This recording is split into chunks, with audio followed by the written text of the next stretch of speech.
737 will be the invitation song. You want to turn there?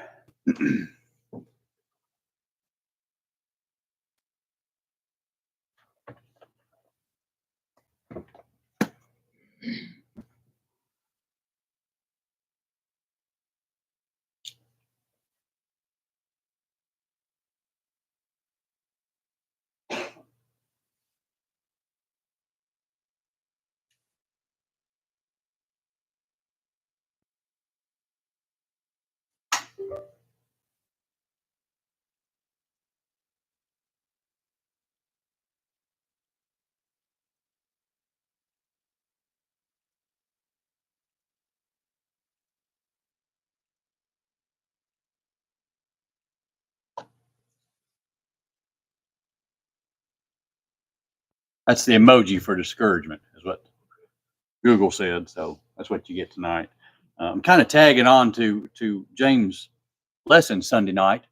You know, he had a good lesson. You know, a lot of reasons why we don't do things when we should. This is an article written by a fellow named Mike Renly. A lot of this lesson tonight is going to come from what he wrote.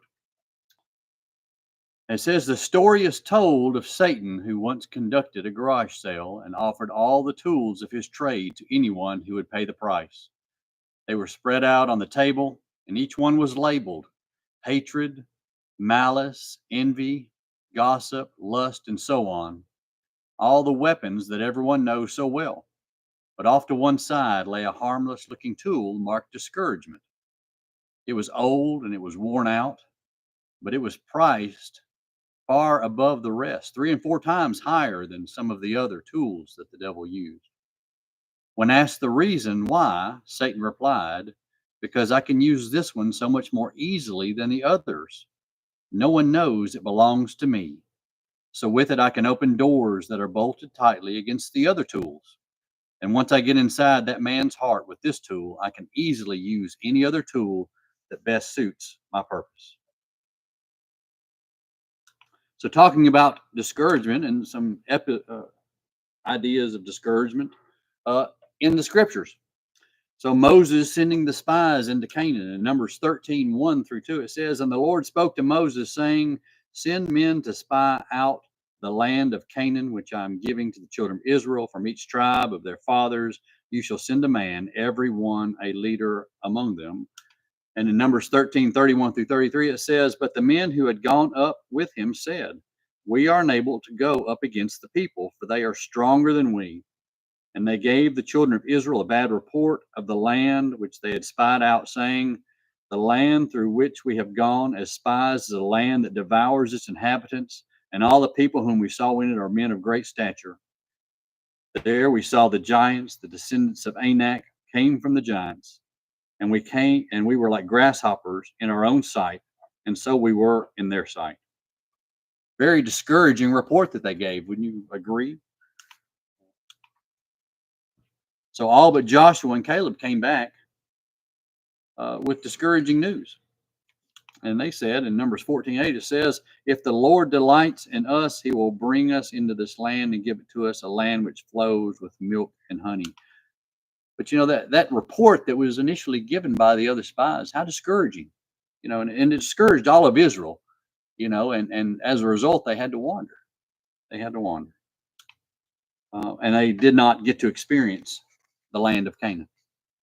So Moses striking the stone is another example. In Numbers 28, it says, take you the rod, you and your brother Aaron, gather the congregation together, speak to the rock before their eyes, and with it yield its water. Thus you shall bring water for them out of the rock and give drink to the congregation and their animals. You know, at this point in time, Moses was frustrated. There's no doubt about it. And he was discouraged, you know, with the Israelites, you know, because for whatever reason, they wouldn't believe. They wouldn't believe that God was going to take care of them. They didn't believe that they were going to get through this. You know, you know, we should have died back there. We would have rather died. We would rather been slaves. You know, excuses. They just couldn't muster up the faith they needed to believe that God was going to get them through this. And in Numbers 20, 10 and 11, it says, and Moses and Aaron gathered the assembly together before the rock, and he said to them, Here now, you rebels, must we bring water for you out of this rock? Then Moses lifted his hand and struck the rock twice with his rod, and water came out abundantly, and the congregation and their animals drank. Moses paid the price for that. And don't get me wrong, I guarantee you he was discouraged at that point in time. But because of that, he didn't get to experience Canaan. It was a discouraging thing. And we deal with discouragement all the time. There's no doubt about it. What about Peter denying Jesus? In Matthew 26:35, Peter said to him, even if I have to die with you, I will not deny you. But here in Matthew 26:74, it says, then he began to curse and swear, saying, I do not know the man. And immediately a rooster crowed. And that's actually, he had denied him 3 times. He had done the very thing he said he would never do. How would that make you feel? How discouraging. He'd been with Jesus. He'd seen all the things he had done. But, when the chips were down, and he saw what was happening to Jesus, he got scared. He got discouraged, and he made a mistake. There's no doubt about it. But we see in John 21 that Jesus restores Peter. We become discouraged in our lives. We focus on the roadblock. What's blocking us. We don't see the opportunity that it possesses.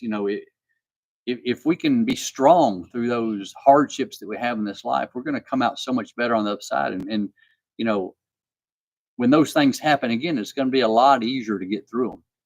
I was talking with one of my employees today, and she said that one of our other employees asked her, she was kind of having some trouble at home, and she said, well, you need to pray for your husband. And she said, well, how do I pray?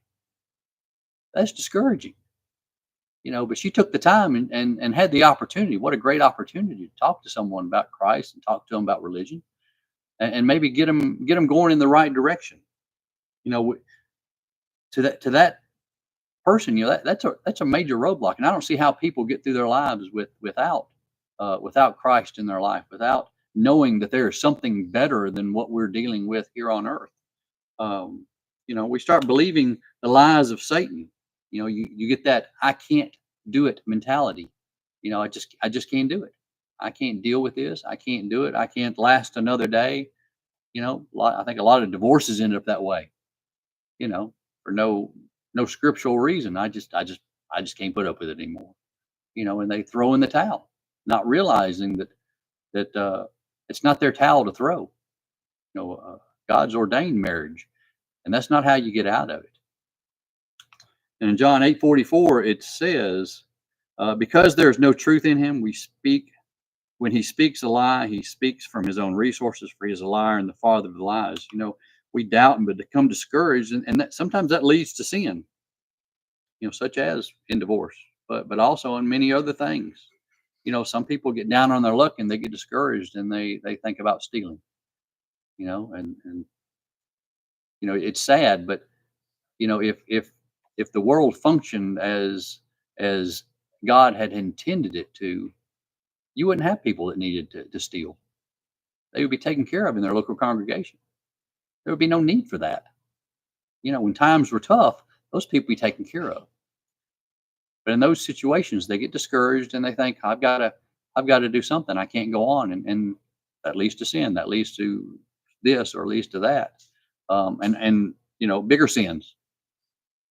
And in James 1:14 and 15, it says, but each one is tempted when he is drawn away by his own desires and enticed. Then when desire was conceived, it gives birth to sin, and sin, when it is full grown, brings forth death, spiritual death. And sometimes physical death based upon the decisions you make in this life. There's no doubt about it. We believe the lie instead of the truth that God is with us. That God is going to take care of us. If we look to him, he's going to give us the knowledge that we need. He's going to give us the guidance we need. As long as we listen, as long as we, live in a way that's pleasing unto him, we're going to be okay. Not saying there's not going to be hardships, not saying there's not going to be discouragements, but you're going to make it. You're going to make it. You're going to see the other side. In Titus 1:2, it says, in hope of eternal life, which God, who cannot lie, promised before time began. That's a promise. If you do what God says, you're going to have eternal life with him. A wonderful life with him. And God can do great things with you if you allow him. If you allow him. If you search him, if you follow him, great things will come from your life. And in Joshua 1:9 it says, have I not commanded you, be strong and courageous? Do not be afraid, do not be discouraged, for the Lord your God will be with you wherever you go. And that is true. He will be with you wherever you go. And it's good to be here tonight. It's good to be here to sing songs of praise to him. Good to study from his word. Good to hear a lesson. You know, that's where we need to be. We need to be drawing closer to God and learning his ways. And we need to be encouraging others. Best thing we can do is be here and be an encouragement to others. If you are in need of the invitation this evening, something can be said or done to help you. If you are discouraged, don't wait. Take this opportunity given to you tonight. Come forward while we stand and sing the song selected. Christ our